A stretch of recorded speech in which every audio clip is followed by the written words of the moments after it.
Hello বন্ধুরা, শুভ সকাল।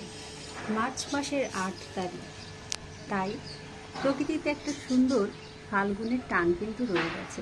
আর সকাল সকাল এলাম বাগানে, দেখলাম এই একটা অপরাজিতা, ওই যে ওখানে একটা অপরাজিতা, আর এখানে না বন্ধুরা দেখো মরিচ এসে গেছে, বুঝেছো? আর এখানে ছোট্ট একটা মরিচ গাছ, সেও ফুল দিয়েছে।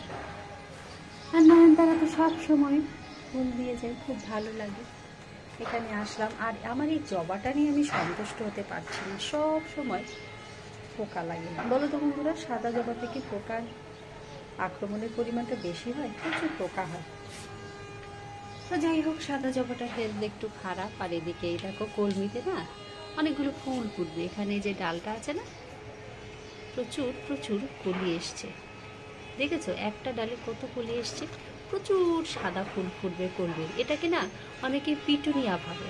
তা আমার কথা, কলমির একটা ডাল লাগিয়ে যদি এরকম পিটুনিয়ার মতো ফুল পাওয়া যায়, ক্ষতি কি? আর এখানে এই যে আমার অপরাজিতাও কিন্তু ফুটছে। গাছটা একটু ছিল, কিন্তু অর্গানিক ফার্টিলাইজার দেওয়া দিয়ে ফুটছে। এখানে কলিও এসছে আবার। তো যাই হোক, আর এদিকে আমার আরেকটা অপরাজিতা ফুল ফুটছে। এই একটা দেখো হালকা রঙের ফুল, একটা হালকা রঙের ফুল, কারণ গাছটার গোড়াটা একটু লিকুইড ফার্টিলাইজার দিতে হবে। তো যাই হোক বন্ধুরা, সকাল সকাল তোমাদের সাথে একটু গল্প করলাম, বাগানটাকে একটু দেখিয়ে দিলাম। আর এখানে যে আমার এই যে দেখো করবীর গাছটাতে কিন্তু এখন ফুল ফুটবে। সবার করবীর গাছে এখন ফুল ফুটবে।